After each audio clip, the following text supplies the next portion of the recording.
What's more devastating than a mother fighting stage 3 cancer?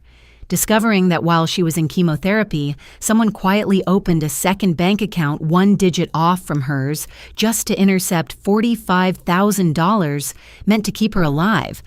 This wasn't a scam from a stranger. It was calculated. It was deliberate. And it came from inside the family. They say blood is thicker than water. But when the very people meant to protect you are the ones who break your trust, what deserves loyalty, family? Or the truth? Before we dive into today's story, let us know where you're tuning in from. It's always amazing to see where our stories travel. Don't forget to subscribe so you won't miss the next twist in this journey. Now, let's listen to her from the heart. What's more devastating than a mother fighting stage 3 cancer? Discovering that while she was in chemotherapy, someone quietly opened a second bank account one digit off from hers just to intercept $45,000 meant to keep her alive. I didn't know any of that yet when I pulled into the driveway of our childhood home in Savannah on a thick, humid September afternoon. The house looked the same. Pale yellow siding, sagging porch swing, the crepe myrtles Mom had planted 20 years ago still clinging stubbornly to life in the Georgia heat. If anyone had driven by, they would have seen an ordinary southern home. What they wouldn't have seen were the 8 months of spreadsheets, insurance calls, late-night panic, and silent prayers that had taken root inside those walls. For 8 months, I had been the one holding everything together. Since Mom's diagnosis, stage 3 ovarian cancer, I had become the point person. I managed her oncology appointments at Memorial Health. I handled the insurance pre-authorizations. I tracked every deductible and copay. I set up the GoFundMe page. I created a shared family email account so we could all stay updated. And in March, when the chemo brain started to fog her memory and her hands shook too badly to write checks, she added me as a joint holder on her First National Bank account. I knew every dollar that went in and every dollar that went out, or at least I thought I did. Declan's rental car pulled in behind mine. He stepped out taller than I remembered, even though I'd seen him just 3 months earlier, holding a cardboard box that looked like it had survived several moves and one attic purge. He gave me a tired smile. "Found these up in the attic when I was home last weekend," he said. "Figured Mom might like going through them. Old photo albums. Dad's handwriting on the side in faded black marker." For a second, I let myself imagine a normal visit. Coffee at the kitchen table. Mom laughing at embarrassing childhood pictures. Something easy. Instead, I said the sentence that split our lives in half. "By the way," I told him, shifting my purse on my shoulder, "I really appreciate the $750 you sent for Mom's medical bills. It helped more than you know." The box slipped from his hands. It hit the driveway with a dull, hollow thud. Declan didn't bend to pick it up. He turned slowly like the world had tilted and he was recalibrating, his face drained of color. $750, he repeated. I nodded. Back in March.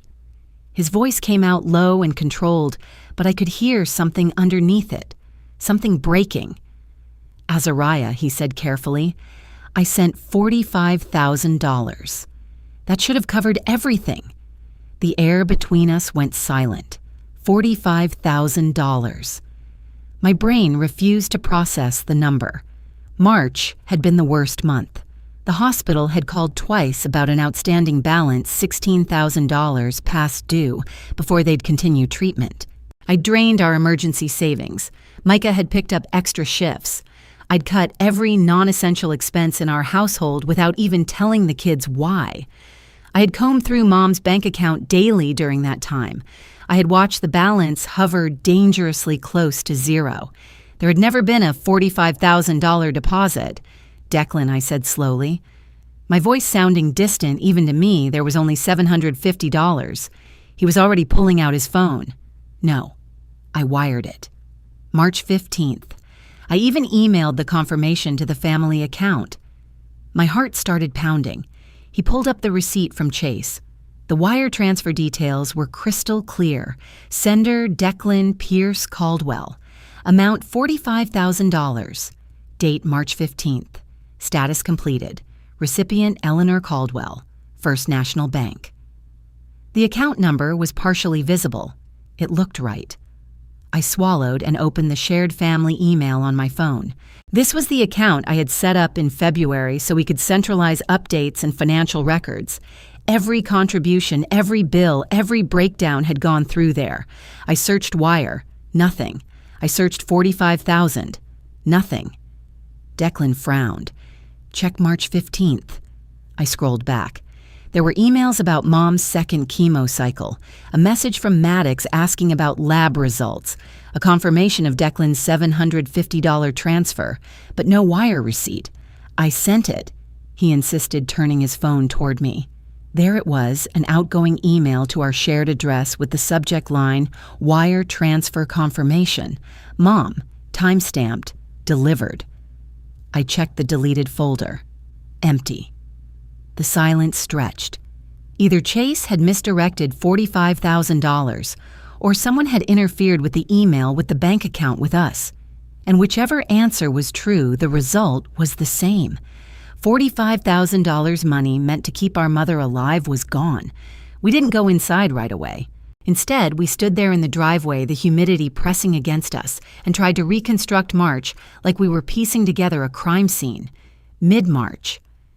Mom had just finished her second chemo cycle. That was when the brain fog had gotten worse. She'd repeated herself more often, lost track of dates.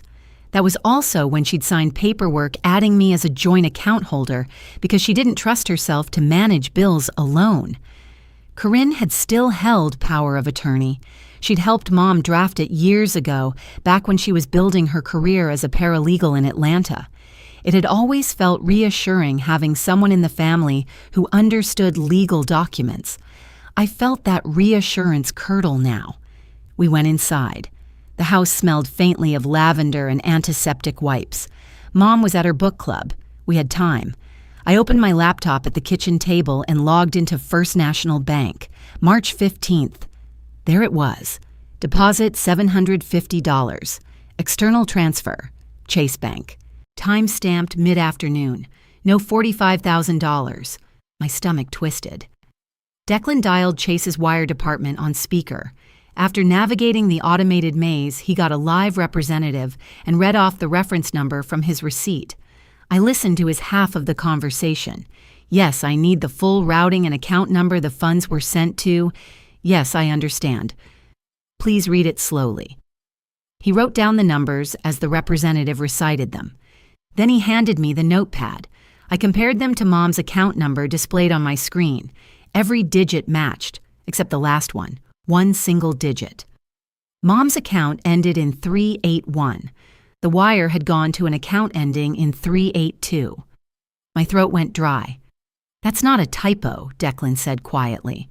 I copied the number from the account info you sent me, and he had. I remembered emailing him a screenshot of Mom's routing and account number in early March. If he had entered it correctly and the bank confirmed he had, then that meant something else. Someone had created an account nearly identical to Mom's, an account designed to catch a wire transfer. My mind raced ahead of me. That would require access to her social security number, her full legal name, her date of birth, information Corinne had. Let's check the paperwork, I said. We moved to Mom's old sunroom now, half office, half storage, filing cabinets labeled in her neat teacher handwriting. I pulled out the 2024 folder and flipped through bank statements. No mention of a second account. But tucked between March and April statements was something else. A printed email. Subject, Welcome to your new business savings account. My hands trembled as I read. Dear Eleanor Caldwell, thank you for opening your business savings account with First National Bank. Account ending in 382. Opened March 12th. 3 days before Declan's wire. I stared at the date. March 12th. Mom never told me about this, I whispered. She wouldn't, Declan said. She doesn't even know what a business savings account is. I wanted to argue with him, to say there was some innocent explanation, a bank error, a clerical mix-up, but I couldn't, because I remembered something else. Corinne had come to Savannah in early March. She'd said she wanted to help Mom organize paperwork. She'd spent hours in this very room sorting documents, scanning things onto her laptop. I had been grateful, Now that memory felt different. Heavy. I walked back to the hallway and glanced at the wicker mail basket by the front door. Inside was a sealed envelope stamped with First National Bank's logo. Business savings statement. I picked it up. The paper felt thicker than it should have. Declan and I locked eyes. We hadn't opened it yet, but we both knew that inside that envelope was either a simple explanation or proof that someone in this family had engineered something deliberate, calculated, and devastating. And as I stood there, envelope in hand, I felt the ground beneath me shift. Because if that account was real, then $45,000 hadn't disappeared by accident. It had been rerouted, and the person who did it knew exactly what they were doing. The envelope felt heavier than paper should feel. Declan and I carried it back to the kitchen table like it contained something fragile, something that might explode if handled too quickly. For a moment, neither of us moved. I could hear the hum of the refrigerator, the faint ticking of the clock above the stove. The house felt unaware of what we were about to confirm. I slid my finger under the flap and tore it open. Inside were 3 statements neatly folded. Business savings account. Account ending in 382. I unfolded the March statement first. Opening balance $0. March 15th. Incoming wire transfer, $45,000. Available balance $45,000. I had to sit down. The deposit was there. The exact date. The exact amount Declan had sent. I flipped the page. March 20th. Outgoing transfer, $15,000. I turned to April 3rd. Outgoing transfer, $8,000. April 18th. Outgoing transfer, $12,000. May statement. May 2nd, outgoing transfer, $10,000. May 15th, account closed. Balance $0. $45,000 had flowed in and then out in carefully spaced increments over 2 months. Not one lump withdrawal, not something impulsive. It was structured, measured, intentional. Look at the recipient, Declan said quietly. I scanned the transfer details. Each withdrawal listed the same receiving account, Corinne L. Caldwell, personal checking account, Atlanta, Georgia. My breath left me in a slow, hollow exhale. Every single transfer. To her. I stared at her name in black print over and over, like if I looked long enough it would rearrange into someone else's. Corinne. My little sister. I felt a strange detachment settle over me, like my body was still sitting at the kitchen table, but my mind was somewhere else, entirely replaying the past 8 months with a new lens. I remembered her message in our family group chat after Declan announced he was sending a substantial amount. That's amazing, Declan. Mom will be okay now. I remembered the $2,000 she sent in April with a note about how tight money was after her divorce. I remembered thanking her for doing what she could. The contrast was suffocating. She had $45,000 sitting in an account she controlled, while I was calling the hospital billing department asking for extensions, while I was moving money out of my kids' college fund, while Mom apologized for being a burden. I pushed the statements aside and opened Mom's personal email. She hadn't logged into it regularly since chemo made her too tired to sit at the computer for long. I typed in the password I'd known for years and felt a chill when it worked instantly. I searched for First National Bank. The emails were there. March 12th. Welcome to your new business savings account. March 15th. Wire transfer received. $45,000. March 20th. Transfer confirmation. $15,000 sent. April 3rd, April 18th, May 2nd. Every transaction had triggered an automated confirmation. Every single one was unopened. They sat in her inbox like silent witnesses. I clicked into the account activity history, login notifications, several from Savannah. Those were mine, several from Atlanta, dates matching the withdrawals. I felt the room tilt slightly. Corinne had power of attorney. She had Mom's social security number, date of birth, full legal name. She had helped draft the estate documents herself years ago. She knew exactly how banks worked. She knew how to structure transfers. She knew how to avoid raising flags, and she had been here in early March, helping organize paperwork. I leaned back in the chair and pressed my palms against my eyes. Declan didn't say anything for a long time. Finally, he spoke. "This isn't a mistake."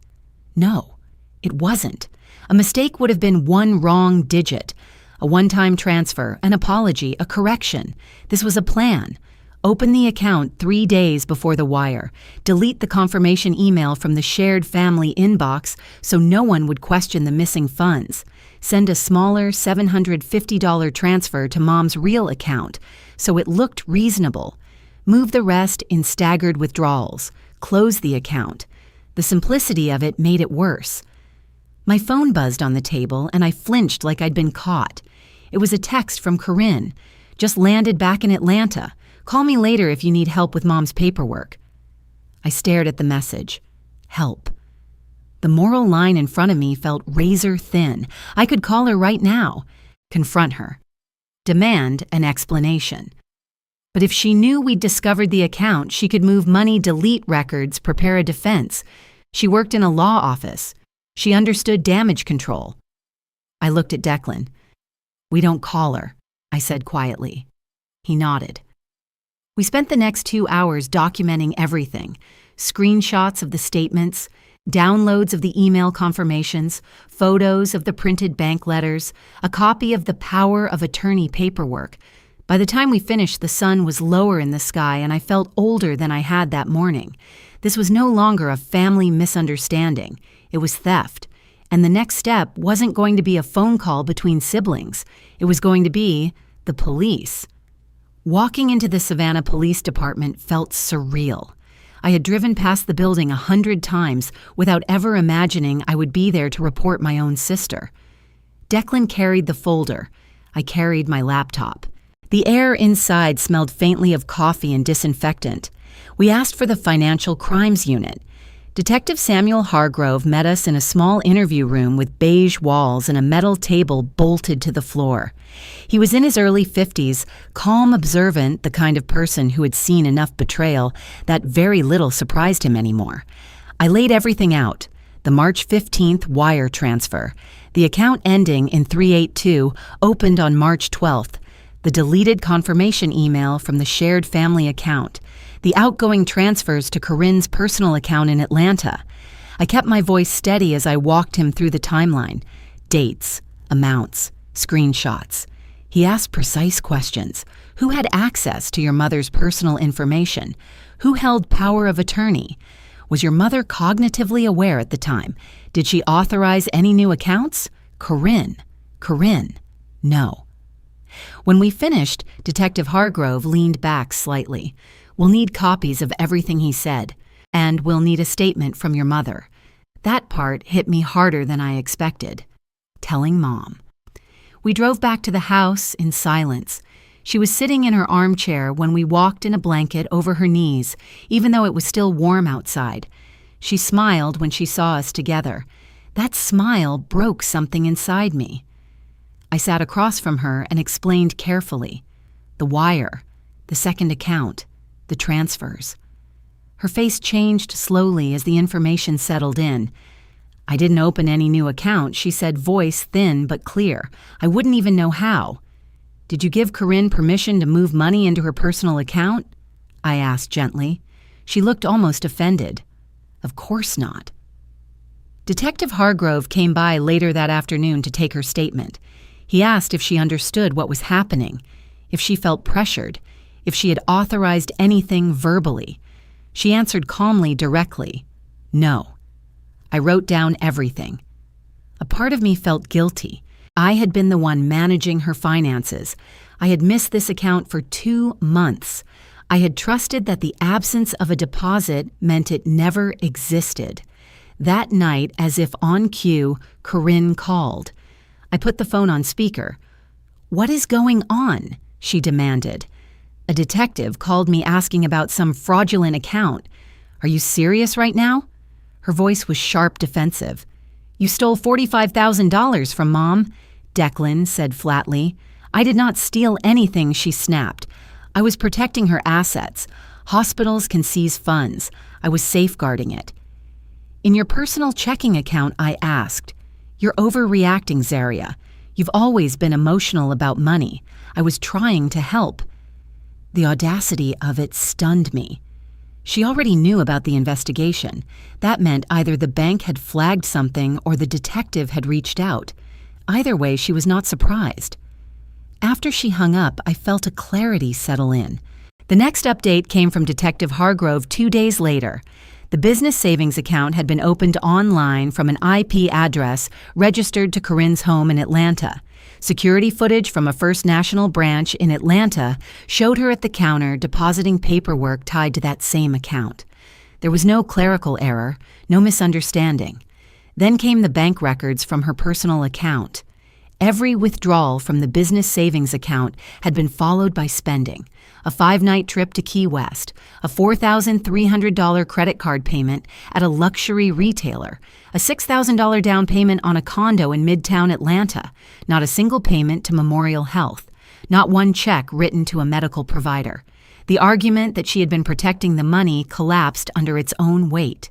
Detective Hargrove called it what it was: identity theft, wire fraud, financial exploitation of a vulnerable adult. When he said those words out loud, the room felt smaller. This was no longer about sorting things out privately.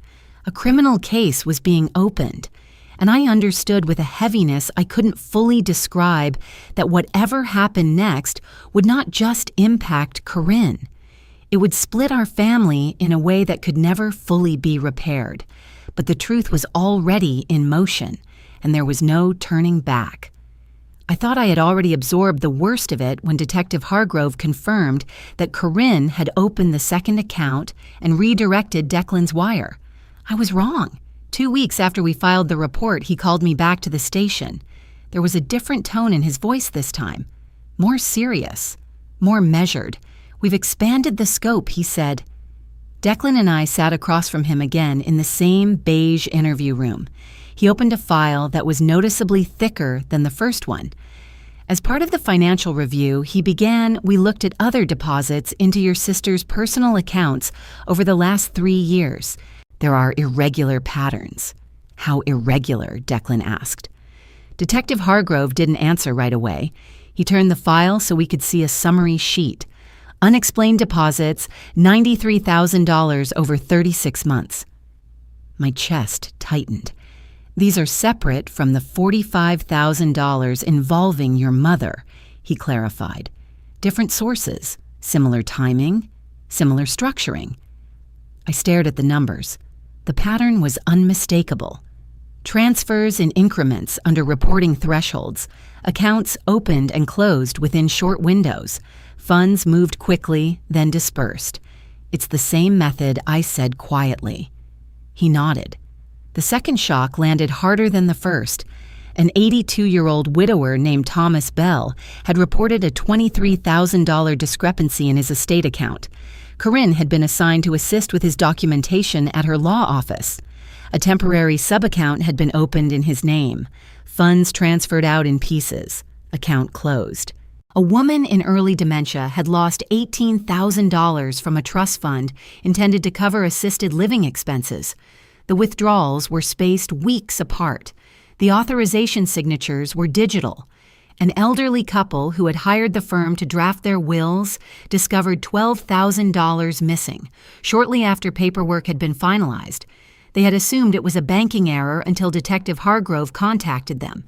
Each case mirrored ours. Open a secondary account. Move money gradually.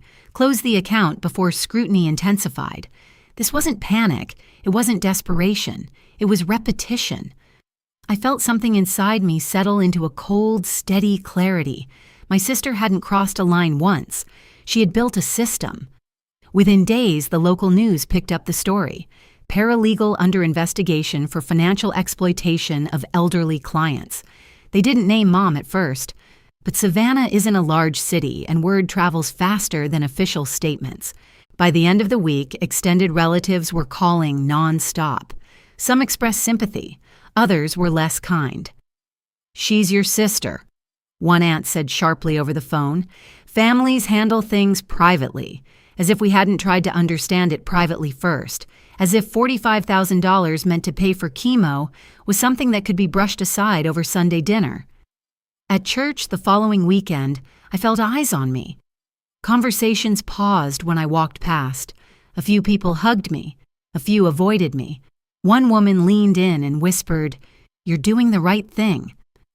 I wasn't sure if that made it easier or harder. Mom tried to shield me from the worst of it, but she couldn't hide her own heartbreak. She had lost her hair. Now she was losing her youngest daughter to something far more permanent. Then came the letter from Corinne's attorney. It was written in precise legal language, detached and clinical. All actions taken by Miss C. Caldwell were within the scope of her power of attorney authority. It suggested that Mom's cognitive state during chemotherapy may have impaired her memory of verbal consent. It implied that I had overstepped as a joint account holder and misinterpreted internal financial transfers. They were preparing to argue that Mom had agreed verbally, that chemo brain had erased her recollection. I read that paragraph 3 times. It wasn't just a defense, it was an attack. They were positioning my mother as unreliable. I sat at the kitchen table with the letter spread out in front of me and felt rage rise slowly, deliberately. Not loud, not explosive, just steady. Mom had answered Detective Hargrove's questions clearly. She had known exactly what she was saying. She had understood every document placed in front of her. Corinne's strategy depended on turning her into someone confused and fragile.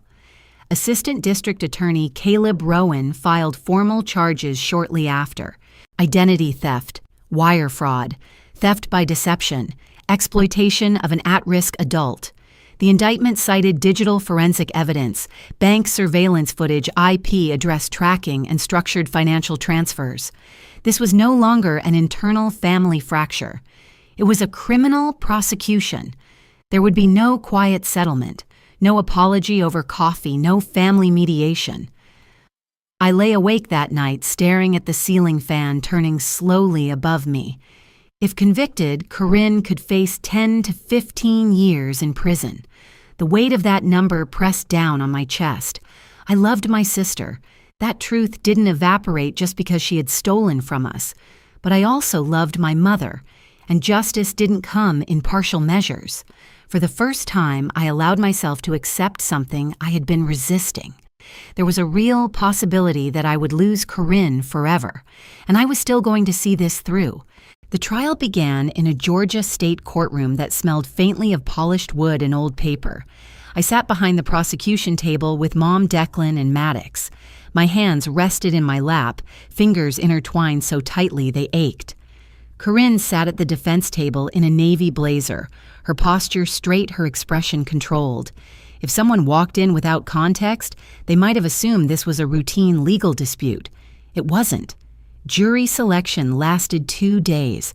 Questions about financial literacy, family disputes, caregiving responsibilities. I watched faces carefully wondering which 12 strangers would decide the future of my family. When opening statements began, the courtroom felt smaller. The prosecutor laid out the timeline clearly. March 12th. Account opened. March 15th. $45,000 wired. Withdrawals spaced methodically. Account closed. Digital forensic experts explained how IP addresses linked the account creation and email logins to Corinne's Atlanta residence. Bank representatives described the internal procedures that had been followed. Then Corinne took the stand. Seeing her there under oath was surreal. She spoke calmly. She said she intended to create a protective trust to safeguard Mom's assets from potential hospital claims. She claimed the process had not yet been finalized when the investigation began. She suggested I had been controlling, unwilling to let her explain. I was trying to help, she said. Her voice trembled slightly at the edges, but her words were deliberate. She painted herself as misunderstood. The prosecutor approached with a stack of documents. "Ms. Caldwell," he said evenly, "can you provide documentation of any trust filed on behalf of your mother?" She hesitated. "No," she admitted. "It was in progress. Can you provide documentation of any payments made to Memorial Health from the business savings account number?" He projected transaction records onto the courtroom screen. Key West Resort. Luxury retailer payment. Midtown Atlanta condo deposit. The numbers glowed under fluorescent lights. Were these part of safeguarding your mother's medical funds? He asked. She shifted in her seat. They were personal expenses, she said quietly. The air in the room changed. Then came the surveillance footage. The bank camera video played on a large monitor. There she was, unmistakable, signing paperwork tied to the business savings account. Next, the digital forensic analyst displayed login records from Mom's email account. IP address traced to Corinne's home.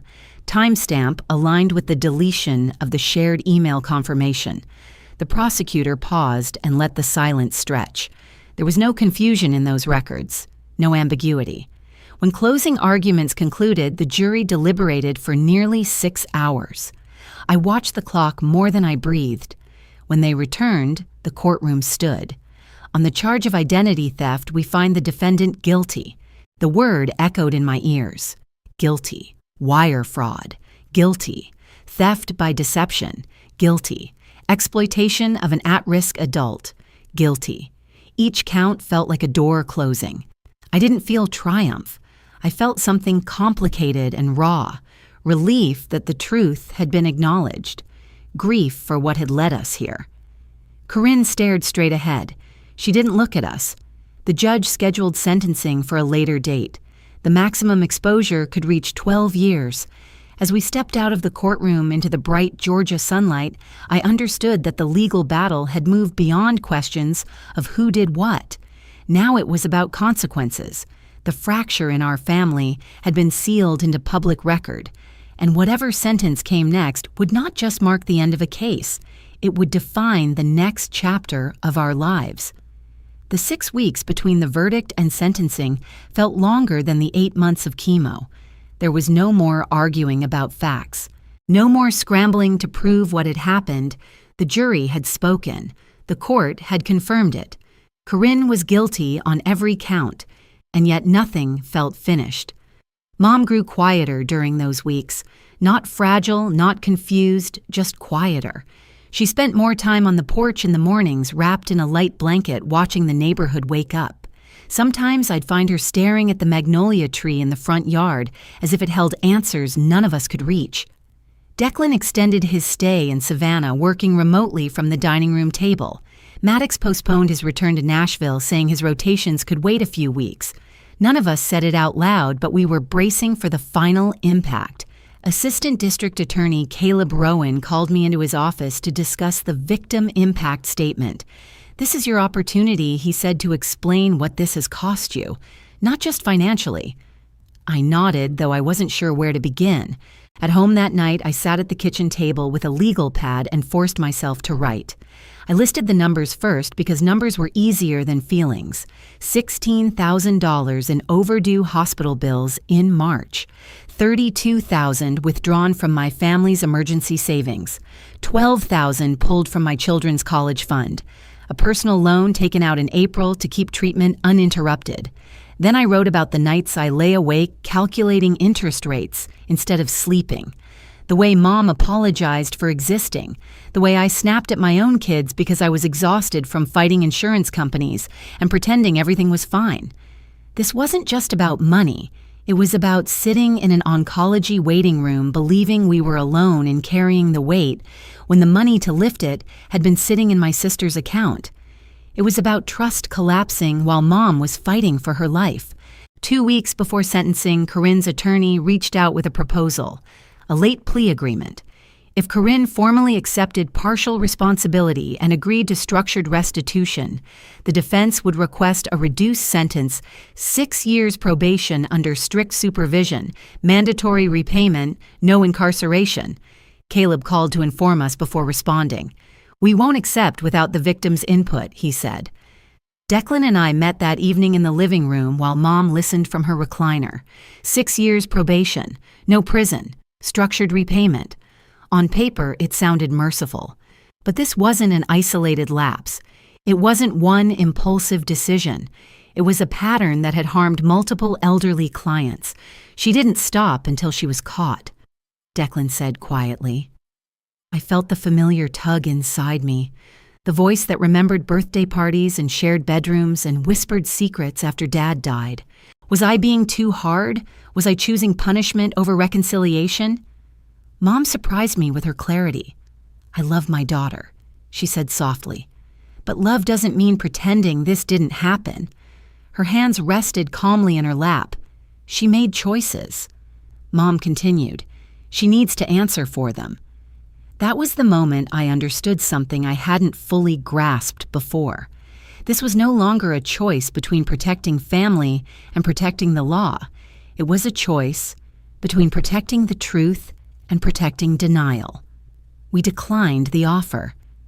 The sentencing hearing took place in a courtroom that felt colder than it had during trial. The gallery was fuller this time. Reporters, extended relatives, a few of the elderly victims and their families. The prosecutor outlined aggravating factors: repeated conduct over several years, exploitation of vulnerable adults, calculated financial structuring, lack of remorse until conviction. Corinne's attorney emphasized her lack of prior criminal record, the stress of divorce, financial pressures, the burden of caregiving expectations. Then it was time for victim statements.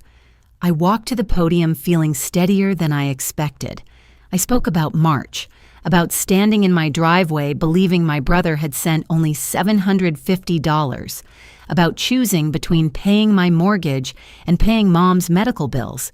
I described the humiliation of asking the hospital for more time while $45,000 sat elsewhere. I explained how it felt to realize that during chemotherapy, while Mom lost her hair and her appetite, she'd also lost her daughter's honesty. Maddox spoke next. He talked about studying medicine while watching his own family unravel, about the helplessness of seeing Mom worry about money in the infusion chair. Mom stood last. Her voice was thin but unwavering. I love my daughter, she said, but love requires responsibility. The courtroom fell silent. When the judge began speaking, his tone was deliberate. He acknowledged the personal tragedy of the case. He acknowledged the calculated nature of the crimes. Then he delivered the sentence.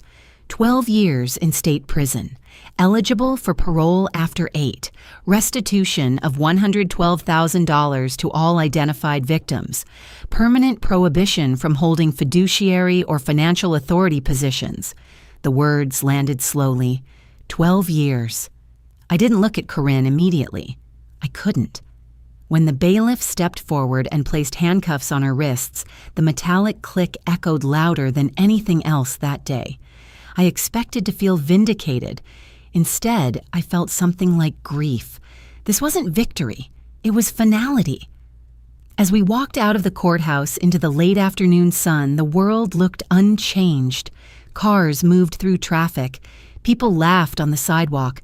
But inside our family, a chapter had closed in a way none of us could undo. The legal climax was over. The consequences were just beginning. 18 months after sentencing, the house in Savannah feels different. Quieter, but not heavy. Mom's last scans showed no active cancer. Her hair has grown back in soft silver waves. She has started substitute teaching again at Riverside Elementary twice a week, insisting she needs little voices in her life. Declan helped her refinance the house and restructure the remaining medical debt. The interest rates are manageable now. The calls from billing departments have stopped. Maddox finished medical school and chose oncology as his specialty.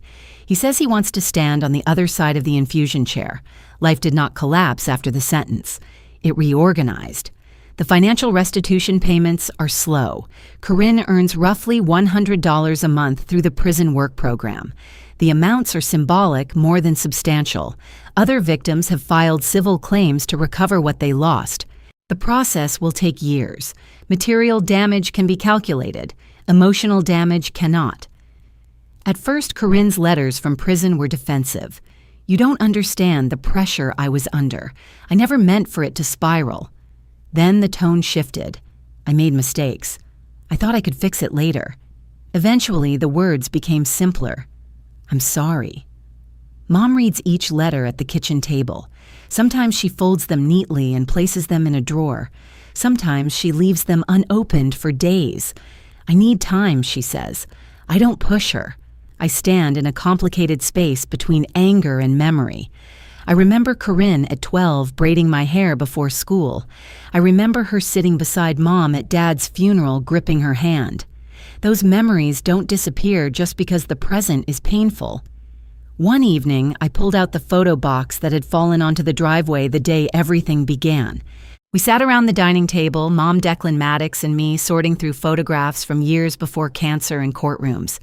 There we were at Tybee Island, sunburned and laughing. There we were at Christmas, Dad holding us close. Corinne was in every frame. We didn't avoid her image. We acknowledged it. Our family is no longer intact in the way it once was. Something has been permanently altered, but what remains is honest. I've learned that power of attorney isn't just paperwork. It's trust in its purest legal form. And when that trust is misused, the fracture extends far beyond bank statements. Justice didn't bring happiness. It brought clarity. I still love my sister. That truth coexists with everything else. Some afternoons I watch Mom kneel in the front yard tending her flowers. The sunlight falls across her shoulders, and the house behind her looks the same as it did the day I pulled into the driveway and unknowingly stepped into the worst discovery of my life. We survived cancer. We survived betrayal. Not unchanged, but upright. This story does not end in revenge. It ends in accountability. I've written it all down so the truth will never vanish the way that email did on March 15th. Our family will never be what it was. But I know without doubt that I chose the right side of that dividing line. And sometimes that has to be enough. There are moments in life when the truth costs more than we ever expected. And yet when we look back, we realize it also gave us something we couldn't have gained any other way: clarity. We don't always get to choose what happens inside our families, but we do get to choose how we respond. Sometimes that choice feels lonely. Sometimes it feels heavy. And still, it can be the beginning of healing. What this story leaves with us isn't anger. It's a reminder that love and accountability can exist in the same space, that protecting someone doesn't always mean protecting their mistakes, and that even after trust is broken, dignity can remain. We carry both the pain and the growth forward. That's what makes us human. If this story stayed with you, feel free to share where you're listening from or leave a few lines about what it stirred in you. And if you'd like to be part of this quiet circle where we sit together and unpack real stories, you're always welcome to subscribe. We'll be here. Until next time, take care of yourselves and of the people you love.